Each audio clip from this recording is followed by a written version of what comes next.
personal story, which is also a lesson, and I'm going to share with you the lessons in this story so that you can be able to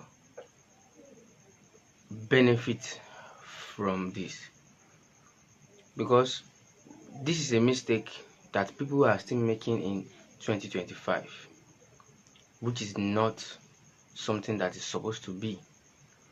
In 2025, this kind of mistake should not be happening.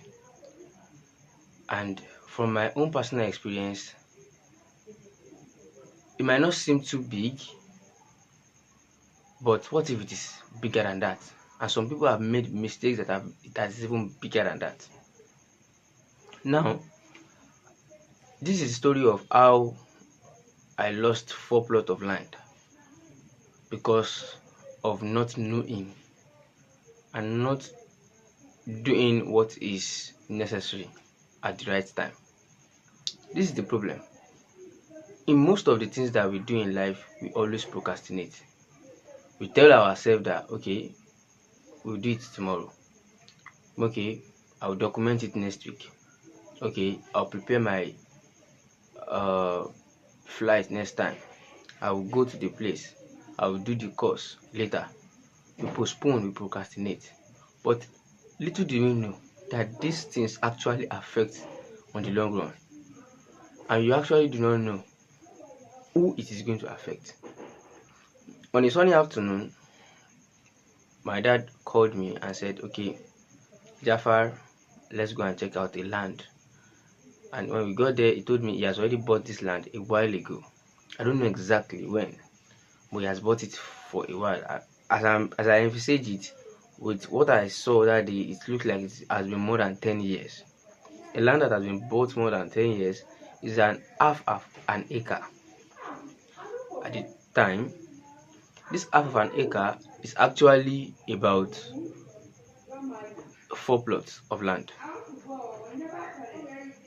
4 plots of land, because then the 4 plot of land is actually a half of a acre, which is 8 plots. So that is the type of land then. So, for this land, where is the document? I asked my dad, and they said it is this. And I saw the document. It was only a receipt. Then the only thing I know that a land should have is the list is survey. I don't know anything about deed of assignment, but at least have a survey. I was like, okay, where is the survey? He said, okay, they will do the survey. And bear in mind, we went to go and meet somebody to take us to the land. And my dad was feeling like that the land he showed us is not exactly what I bought then. But how would he know? There is no survey. Then how can you confirm that what they are showing you is not what you bought? But I don't even know that your survey is as important as that. I just know that maybe your survey is just something that will just show that you own the land and anything like that. Then, so we moved on and said, okay, we will do the survey. He asked for the price that it's going to cost to do the survey. Then, but we did not do it. About less than 2 years later, my dad died. Now, we now called the person that was in charge of the land and said, okay, our dad has died though. We want to claim the land and maybe do the necessary things on it or document it or anything that we want to do. And he told us that our dad has sold the land. Wow. Someone that held the land for that period of time now decided to sell it. And he took me there to show me that place. Obviously to let me know about the property. Now we now sell it behind us. Wow. So it was unbelievable, but we could not do anything about it. Because if I know anything about property documentation and proper property document, what I'm going to ask is that where is the deed of assignment that my dad signed? Who is the lawyer that made the deed of assignment? But there was nobody that did the deed of assignment. There was nobody that signed the document. They just told us they had sold the land, and I could not even ask for anything. I just felt like, okay, it is gone. And that's how I lost the 4 plot of land, which I might still be holding until now, and I might still be holding in the next 10 years, which is will actually keep appreciating in value.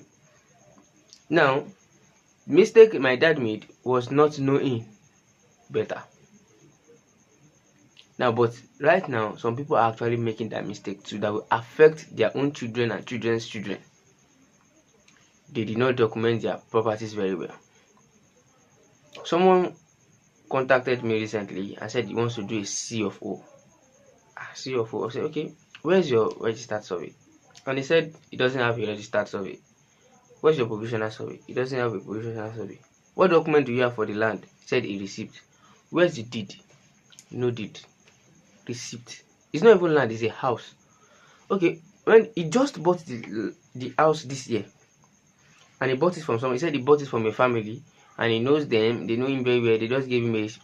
And that was all. That was all the documents that he got for the property. He said he knows them very well, there's no issue. I said, you see this kind of thing, document it very well. You don't know when you are going to go. They can tell your children that they did not sell anything to them, and they can even prove it for you alive. If someone give them the tip, that you can tell them that you did not buy property, you did not sell property to him, he just forged the receipt. And how is he going to prove that without a deed? Because a receipt is not legally recognized by the government. These are the issues. If you have property that you have not properly documented, or you have lost the property, you can go and redo it. You can go and correct it. Don't sit down in the comfort of your home and be wishing like, okay, I'll do it tomorrow. Tomorrow is not your own. You cannot predict tomorrow. And the people that are supposed to benefit from that thing, you just leave it for outsiders to benefit. A lot of people that are also doing land banking will just go and buy land and no proper documentation, no registered survey, nothing. It is bad because you have sweat to make the money to do this thing. You know that you should do it. Now you've done it, now someone else is now benefiting from that. So a lot of things that occur through hormonal issues and all that, they've known that you lack knowledge about this thing. If they have seen that you already know the do's and don'ts, you already performed a lot of verification before you buy from them, and immediately you buy from them, you've documented, you've done this and that, they will say, this one, don't let us touch him, let's go and look for, because you have done your due diligence and then you have documented properly. You have documented properly. So this is ways that people waste away their efforts that could benefit their children, that can be passed down as an asset, but it is being used by somebody that is not aware of when you were taking or doing the hard work to acquire the property, because of you put water inside your bottle and you refuse to cover it. You put water in a bottle and you just refuse to cover it. This is the end of tonight's live stream. My name is Jafar Alawale, your property Padi. If you are having questions about proper property documentation, or you want to get land that is reliable with proper documentation without any headache, if you don't want to buy headache, contact me. If you don't want to buy court case, contact me. If you don't want to buy land dispute, contact me. My name is Jafar Olawale, your property Padi. See you on the next one.